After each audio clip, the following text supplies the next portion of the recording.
भगवान दादा नायक की जय, श्री महावीर स्वामी भगवान की जय हो। आचार्य समन्वयाचार्य मामन राज की जय हो। जिनवाणी माता की जय हो। जय, धर्म की जय हो। पंचपरमेष्ठी भगवान की जय हो। एक समय अनंत वीर का जीव नरक में है और उसके पूर्व भव के जो पिता हैं स्मित सागर, वो अब धन्येंद्र देव बन चुके हैं और वात्सल्य स्वरूप उन्होंने देखा कि मेरा पुत्र तो, क्योंकि अवधि ज्ञान हो जाता है, अब वो जान उनको भी पता लगा कि मेरे पूर्व भव का पुत्र और नारायण था, शिला का पुरुष था, भव्य जीव है, तो वो उसको संबोधन करने के लिए नरक में गया। बोला, हे पुत्र, तेरा ये दुख मेरे से देखा नहीं जाता, तू अपने दुख को कम करने के लिए प्रयास कर और इसके लिए केवल एकमात्र रास्ता है, वो है सम्यक दर्शन। यदि तू सम्यक दर्शन को ग्रहण कर लेगा तो नरक में भी तेरे दुखों को उतनी वेदना नहीं रहेगी जितनी साधारण नारकियों को होती है। नरक में संकलित रहते हैं, वो कैसे करेंगे? ना तो सम्यक दर्शन तो नहीं होगा ना, सम्यक दृष्टि को नहीं होते संकलित, सम्यक दृष्टि को सुख दुख दोनों ही नहीं होते। जो सम्यक दृष्टि होगा, जिसको सम्यक दर्शन हो जाएगा, वो ये जान लेगा कि मैं जो दुख पा रहा हूँ ये शरीर पा रहा है, मैं नहीं पा रहा हूँ। वो ऐसा सिद्धांत करेगा कि जो मुझे सुख दुख मिल रहा है, वे आचार्य श्री देव तो उन्होंने जरा भी संकल्प थोड़ी किया, उनके कैसे भी कितना भी रोग था, कैसे भी काया क्लश हो गई, लेकिन वो तो आत्मा में लीन रहे। ऐसे ही जो सम्यक दर्शन को धारण कर लेता है फिर वो आत्मा में लीन हो जाता है, फिर वो शरीर की भेद नहीं करता, शरीर मतलब शरीर की चिंता नहीं करता, तो करता है कि ये शरीर जो है ये मुझे दुख का एहसास करा रहा है, लेकिन ये मेरा नहीं है, ये तो नाथ को प्राप्त होने वाला है और नाथ दुख का अनुभव करेगा। जब बहुत ज़्यादा दोनों अवस्थाओं में अत्याधिक दुख भी होगा, बहुत ज़्यादा उसको सुखानुभूति होगी, बहुत अनुकूलताएँ होंगी, तो कोई घमंड नहीं करेगा, मान कसाई नहीं करेगा, और जैसे अनुकूलता नहीं होगी तो फिर बहुत दुखी भी नहीं होगा। ये सम्यक दृष्टि का यही तो फायदा है सम्यक दर्शन का। अब सम्यक दर्शन के वो उसको अंग बता रहे हैं कि अब तू सम्यक दर्शन समझ। सम्यक दर्शन का पहला अंग उसने बताया निशंकित, एक पैर और दूसरा निकांक्षित। शरीर के द्वारा भी इनको याद किया जा सकता है कि पहले दोनों पैर निशंकित, कोई शंका नहीं है, और दूसरा पैर, जहाँ पहला पैर बढ़ा वहीं बिना किसी आकांक्षा के दूसरा पैर भी बढ़ जाता है। तो सम्यक दर्शन का पहला अंग है जो जिनेन्द्र देव ने 7 तत्व 6 द्रव्य आदि बताए हैं, उन पे कोई भी शंका न करते हुए पूरा श्रद्धान करें।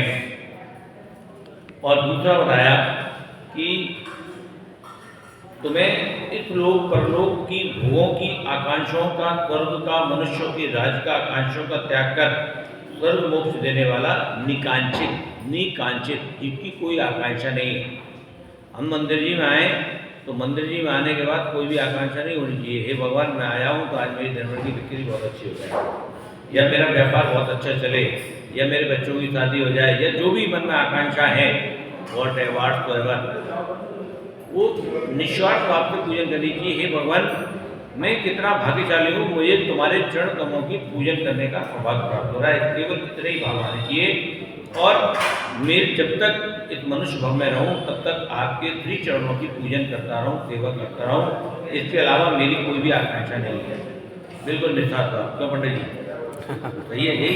यही होती है क्या कि हे भगवान, भाई काम तो अपने आप हो जाती है, बस गेहूं को पानी लगाओ, ये भूसे को पानी तो अपने आप लग जाएगा, अपने आप हुआ सब। तो सेवा करने का भाव कि हे भगवान, कि जिस प्रकार आज मैं आपका अभिषेक कर रहा हूँ, निश्चित ही मेरा भी एक अभिषेक होगा, मैं भी मेरी पूजन होगी, मैं भी आपके समक्ष आप अपने जैसा बनाने में सक्षम है, और एक दिन मैं आप जैसा बनूंगा। केवल इतने से ही भाव आ जाए, तो ये भी ना आ सके तो बस ये आ जाएंगे, हे भगवान मैं तो आपके चरणों की सेवा करने आया हूँ और मेरा सौभाग्य है कि मैं आपकी सेवा करूँ। मन में कभी भी ये नहीं आना चाहिए कि मैं ये काम कर रहा हूँ, मंदिर का काम कर रहा हूँ, मैं सुबह आके ये काम कर रहा हूँ, कभी भी ऐसे भाव नहीं आना चाहिए, बल्कि भाव क्या आने चाहिए कि मैं कितना सौभाग्यशाली हूँ जो मुझे ये सब कार्य करने का अवसर मिला। दोनों में बात वही है, लेकिन दोनों की बातों में कितना अंतर है। फर्क बहुत है। हे भगवान, आपकी कृपा से, केवल आपकी कृपा से मैं आपके ये मंदिर जी की सेवा कर पा रहा हूँ, आपके श्री चरणों की सेवा कर रहा हूँ। आपकी कृपा से मेरा इसमें कोई भी पुरुषार्थ नहीं है, मैं मेरे द्वारा कुछ भी नहीं है, ये तो केवल आपकी कृपा का फल है जो मैं ऐसा कर पा रहा हूँ। ये तो मेरी बात औकात, मैं तो कुछ भी नहीं हूँ। आपकी कृपा है तभी हम स्वाध्याय कर पा रहे हैं, तभी हम पूजन कर पा रहे हैं, तभी हम अभिषेक कर पा रहे हैं, तभी हम सुबह आकर, हर कोई को नहीं आ जाता भाई, इतने बड़ा समाज है जयपुर हाउस में, हर कोई को नहीं आ जाता भाई, जिसके ऊपर कृपा है वही तो आएगा। तो ऐसे भाव आने चाहिए। तो यहाँ पर दूसरा आगे निकांक्षित, कोई भी आकांक्षा नहीं है, केवल तो आपको आपकी कृपा हमारे ऊपर हो रही है, इसलिए हम आपको आ रहे हैं। बोलिए हम कहाँ थे, हम तो पता नहीं कहाँ पड़े हुए थे।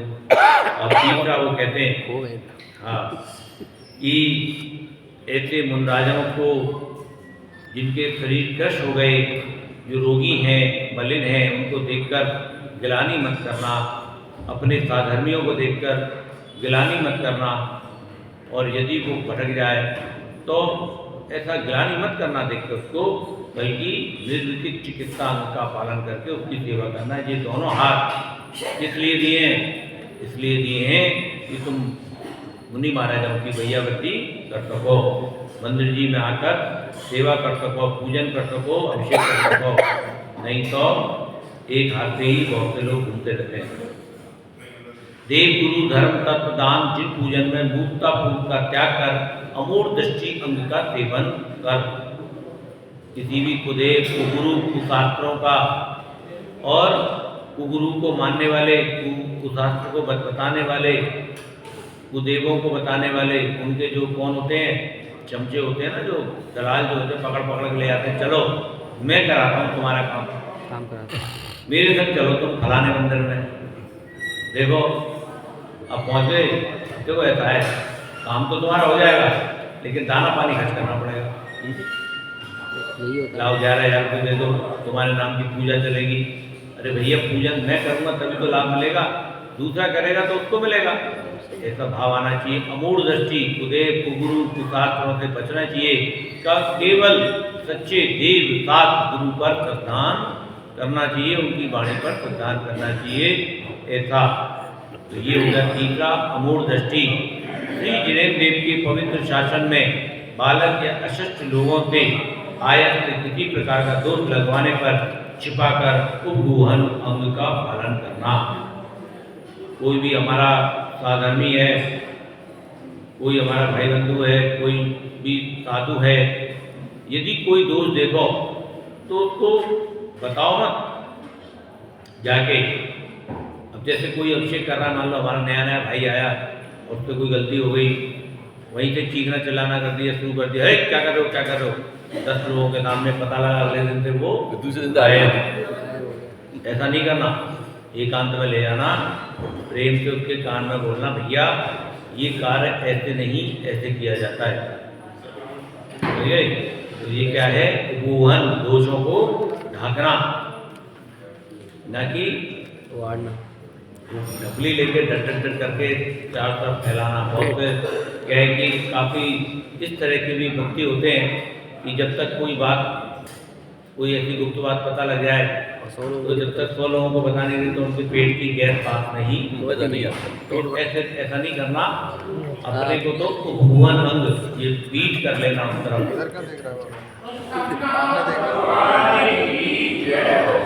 ब्रह्मचारित्य या सम्यक दर्शन से चलायमान होने पर, डिगने पर उसको अपने धर्म में स्थिति करता अंग। अब जैसे हमारा भाई है, बहुत सारे भाई हैं, कहाँ है, बीच बीच में गायब हो जाते हैं 2-2 महीने के लिए, आ जाओ क्या बैठो बता रहा हूँ। तो ऐसे भाइयों के घर जाना, चाय नाश्ता करना, फिर उनको समझाना, भैया देखो तुम डेली अभिषेक करते थे, बहुत अच्छे लगते थे, अब तुम प्रमादवश घर पड़े हुए हो, है ना, तो उनको समझा के लाना और समझा के पुनः उनको अभिषेक पूजन आदि में लगाना। तो ये क्या है, स्थिति करना। भटक गया, धर्म से भटक गया, उल्टे सीधे काम में लीन हो गया, एक भटका ही होता है। सुबह 8 बजे तक सो रहे हो, जब भगवान की घंटी बज रही है, अभिषेक बज रहा है, तुम सो रहे हो। ये मनुष्य भव मिला, दुर्लभ चिंतामणि रत्न के समान ये मनुष्य भव मिला, और इस मनुष्य भव को आपने किसमें निकाल दिया? सोने में निकाल दिया। ये कारण तो तुम एक इंद्रिय पर्याय में भी करते थे, 2 इंद्रिय पर्याय में भी करते थे, 3 इंद्रिय पर्याय में भी करते थे, 4 इंद्रिय पर्याय में भी करते थे, असैनी पर्याय में भी करते थे।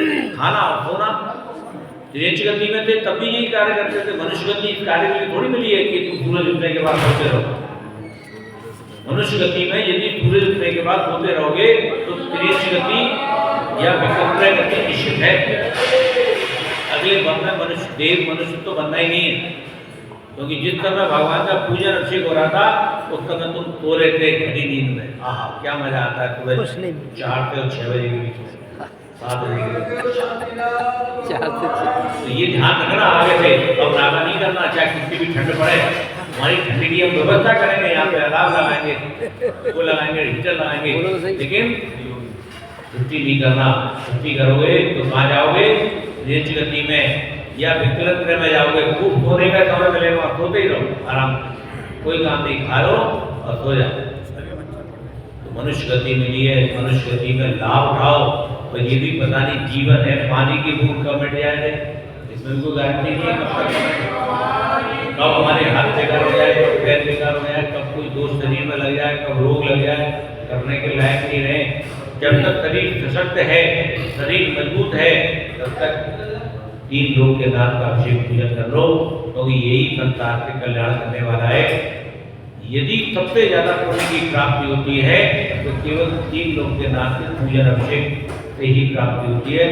उससे ज्यादा पूजन का संग्रह कहीं किसी क्रिया में नहीं है। ये तो हो गया स्थितिकरण।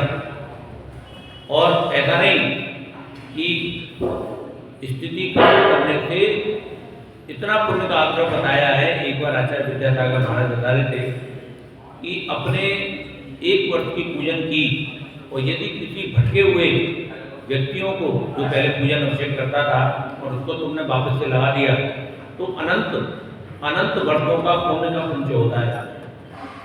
आचार्य भगवान के यदि किसी भटके हुए जीव को तुम्हें लग रहा है ये अभिषेक करता था, पूजन करता था, उसको लगाना चाहिए, स्थितिकरण उसका कर दिया तुमने, तो अनंत भवों का, अनंत वर्षों का पुण्य का आश्रम तुम्हें एक क्षण होगा।